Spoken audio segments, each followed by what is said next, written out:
Hey everybody, Plushie here, and because of my constantly slacking off, I'm currently on vacation, I forgot to make a Yamato Takeru hot take, and the banner's about to end, so I apologize if this video goes up after the banner already ended. I mean, these videos, especially on new JP servants, are not supposed to be a should you roll type guide videos anyways, because I definitely do not have enough confidence on a new servant to tell you whether you should roll or not.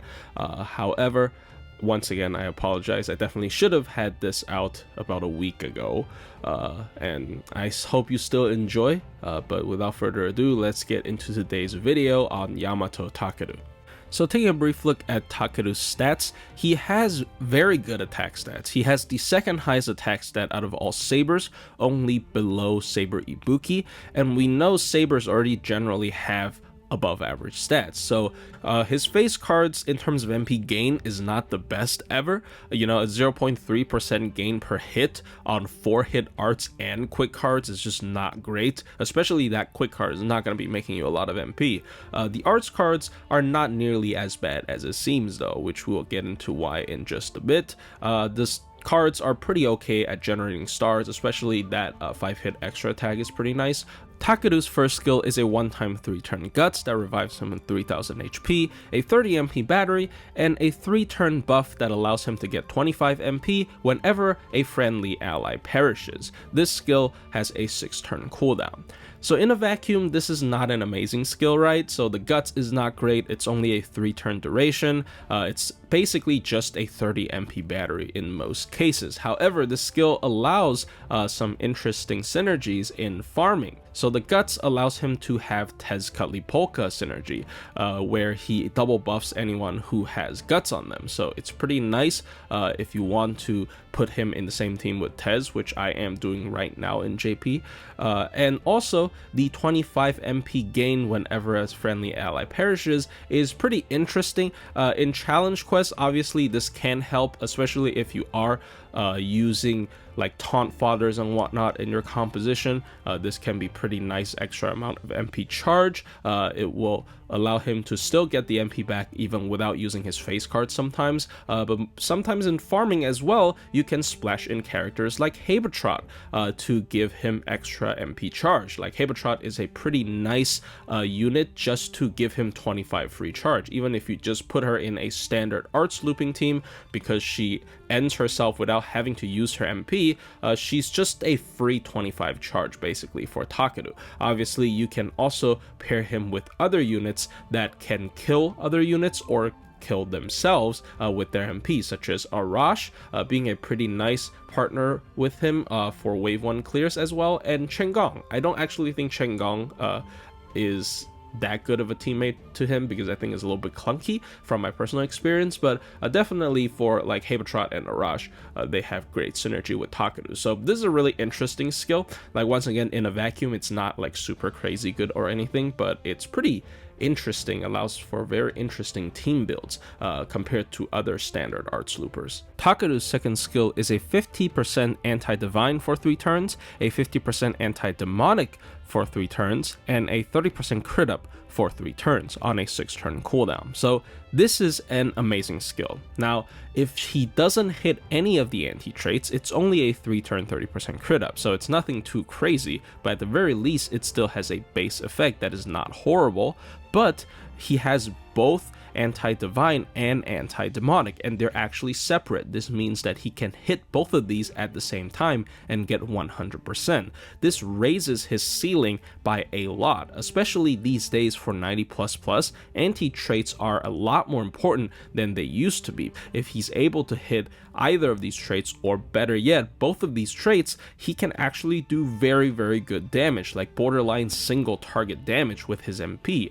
And it's not like divine and demonic are difficult to hit. So many like random big HP mobs on second waves are either demonic or divine, or even both. Like for example, the Naga that drops eggs in Lost Spell 4, that thing is divine and demonic, right? So really, really good skill in my opinion. Takeru's third skill is a 3 turn 30% arts up, a 1 turn 20% MP damage up, and a 20 MP battery on a 6 turn cooldown as well. So this is a skill that I'm not the biggest fan of. It is really nice that he is a 50 MP charger with a split battery across 2 different skills. This usually means that, you know, he has better flexibility in terms of the battery timing and allows him to be a better arts looper than a standard, you know, 50 charger that just has 1 battery. 3 turn 30% arts up is also a pretty nice refund boost and damage boost for an arts AoE servant, and the 20% MP damage up for 1 turn is pretty awkward. That's why I don't like it, obviously. You either have to choose to use this early for better early damage and refund, or to use it on the 3rd wave for a burst turn but sacrifice early refund and damage. However, this is not nearly as big an issue. The 20% MP damage up is not that significant, especially if you're using something like a Black Grail anyways, so it's a bit of a small gripe on my part. I really think the skill could have been pushed to have 20% MP damage up for 3 turn as well, or even shave it down to 10% but make it 3 turns, but I guess I can live with this. Takeru has Magic Resistance A, which is a 20% passive debuff resist, and as I mentioned time and time before, I really like high levels of magic resistance because this allows him to sort of just RNG a lot of bosses debuffs to not land, and this actually raises his ceiling by quite a bit. And if you're just using him normally, this also allows him to just randomly dodge annoying little debuffs that are not significant enough for you to change your team comp to bring someone to, like, give him debuff immune or something, but just give him more breathing room sometimes just to not get overwhelmed by debuffs. So really nice passive to have. He also has Riding A, which buffs his quick card by 10%, and as I mentioned before, his quick card isn't the greatest thing ever in the world, so this is pretty insignificant. And he has Divinity. It doesn't really provide him that much extra synergy, unfortunately, and also this makes him take extra effective hits from certain bosses. So that's just Divinity. We all know the drill. Yamato Takeru's MP is an AoE 8-hit arts MP, so yes, it has really good refund. On top of that, it also casts a 50% arts down on 1 target before the MP actually does damage, and its overcharge effect is a 3-turn defense down on all enemies that scales from 20% all the way up to 40%. So obviously this is a really good farming MP. It's super good at refunding because of its high hit count.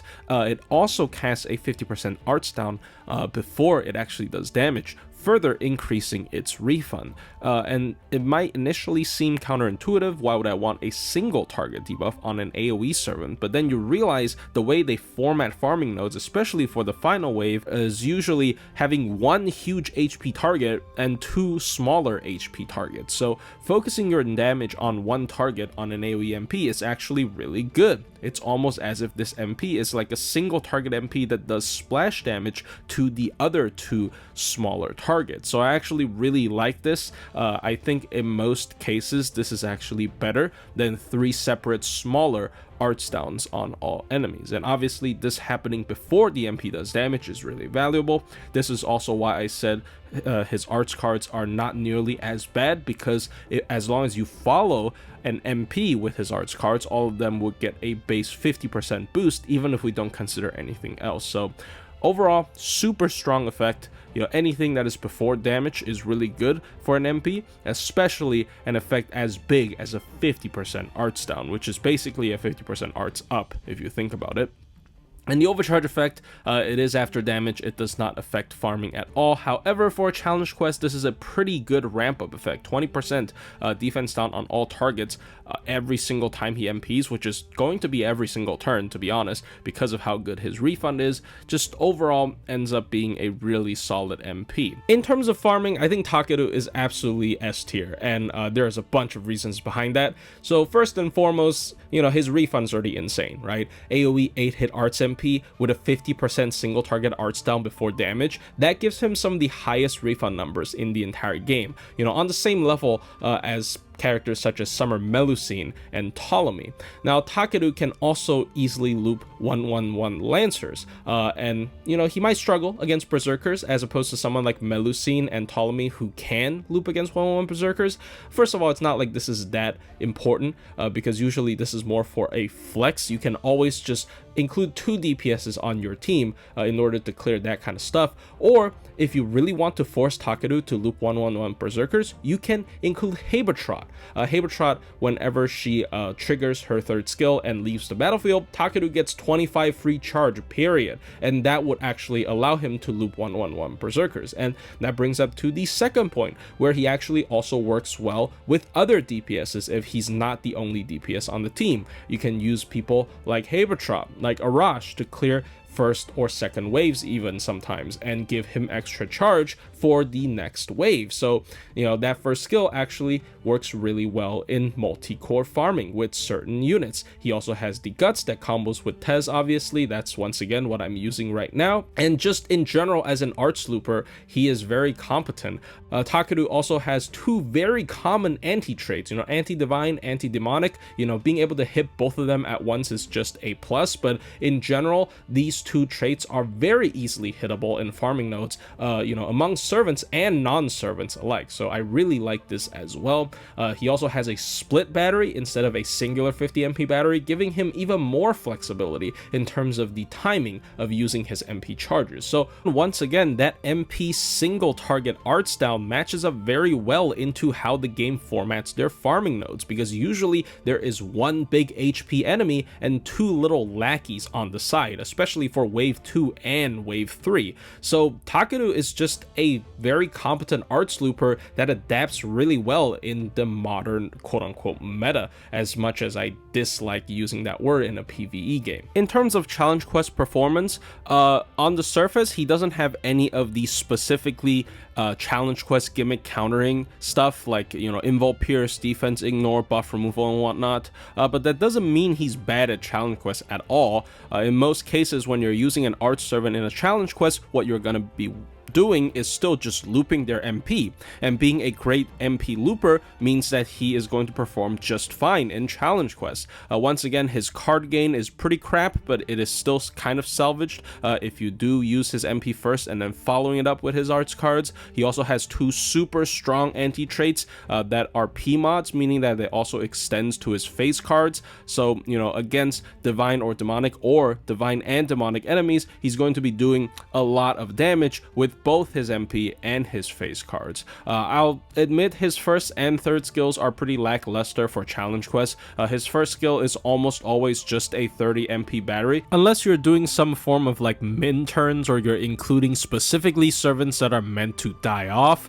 Usually these are not that common in arts teams, and the Guts just kind of suck. And the 3rd skill is just the standard steroid plus battery. Like, it's nothing too extraordinary. Usually I would just use it for better sustain damage instead of saving it for 1 burst turn. So he's nothing too crazy in terms of challenge quests, but he's someone with a really high hit count on his MP, really good refund on his MP. He can focus damage on 1 target. He has 2 strong anti-traits. Like, all of these added up together is already enough to make a DPS pretty good at challenge quests. Like, having a niche in these days sometimes is more important than being generically good at doing damage. And also, he is in the arts card type, so arts is known for having the most broken challenge quest survival supports, and he can definitely get carried in terms of the categories where he slightly lacks in. I will say that his solo sucks though. I think his card gain is really bad, and even with that MP compensation with a whopping 50% extra boost to his arts cards, I still don't think it's that worth it, because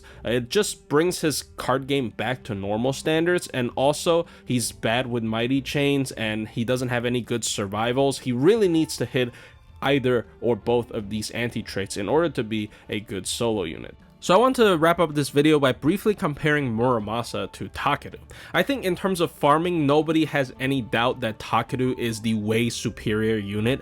Muramasa's refund is just way too poor compared to Takeru's absolutely amazing MP refund. Muramasa also has a worse anti-trait in anti-king than Takeru's anti-divine and anti-demonic. And it's not like the anti-king is a real anti-trait, it's a 20% passive power mod. So it basically amounts to nothing most of the time, unfortunately.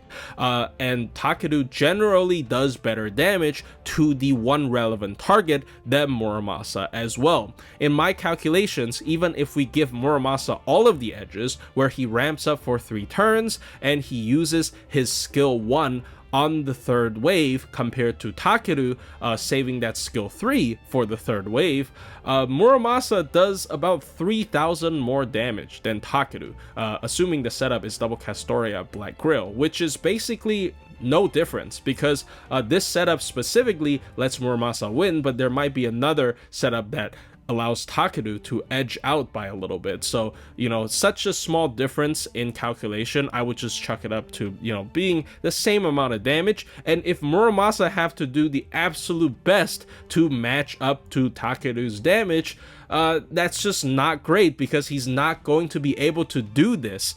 He very often struggles with no starting MP charge if he doesn't want to include Oberon on his team. And a lot of times, even if you do include Oberon on his team, he might have to pop that skill 1 for extra refund on that earlier wave and losing a bunch of damage on that final wave, while Takeru can absolutely afford to save that skill 3 for the final wave. And even if he forfeits that skill 3 for the final wave, he's only forfeiting 20% MP damage up. He still has the 30% arts up. He can still do really decent damage. So overall, I think Muramasa is just not a good farmer at all to begin with, but it's only because he never had any competition, and now someone who actually is up to date in terms of their arts looping performance like Takeru comes out, Muramasa just looks really bad in comparison. But how about challenge quests, you might say? Muramasa's better at challenge quests, right? Well, on the surface, it might seem that way. Muramasa has an Invul Pierce, an Ignore Defense MP, and really strong crits, and he has very strong MP gain on his face cards as well, and he also has MP ramp up. Well, do any of these matter really that much? I don't actually think so. The Invul Pierce is only for a turn, making it really awkward. The ramp up compared to Takeru actually has ramp up in challenge quests because he has a 20% defense down ramp up on the enemy. It just doesn't show up during farming. So Takeru's ramp up isn't really much worse than Muramasa's. Muramasa's 10% arts up and 10% MP damage up. The total number are both 20. Obviously, having 2 different types of buffs are better, but the difference isn't nearly as big. Muramasa can crit very hard, but he can't crit very often. He's more of a burst type servant, and those type of burst crit servants don't really fit well in arts teams. I think he would have been a better fit if he was a buster servant. And once again, he has worse anti-traits than Takeru. So in a challenge quest, Takeru hits anti-traits a lot easier. Like, bosses are divine and demonic all the time. And the insane MP card gain at the end of the day is still face cards. He only has 2 arts cards across 3 different turns. And Takeru, while having worse arts cards, he has way better refunds. So they kind of balance out. And in my opinion, in some cases, Takeru even edges out because his MP gain is not nearly as reliant on face card RNG as Muramasa.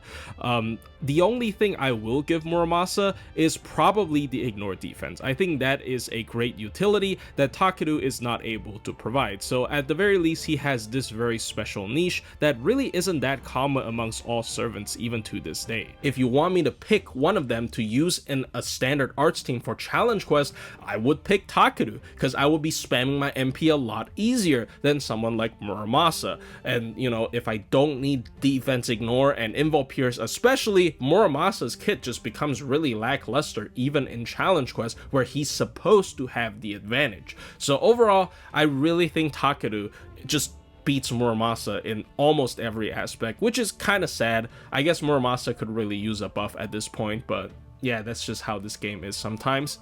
In conclusion, Yamato Takeru is a servant that occupies a position that is a little bit overdone at this point in the game. I feel like that is the main source of disappointment from most people. However, if we do take a look at his kit individually, he is an extremely competent AoE arts looper.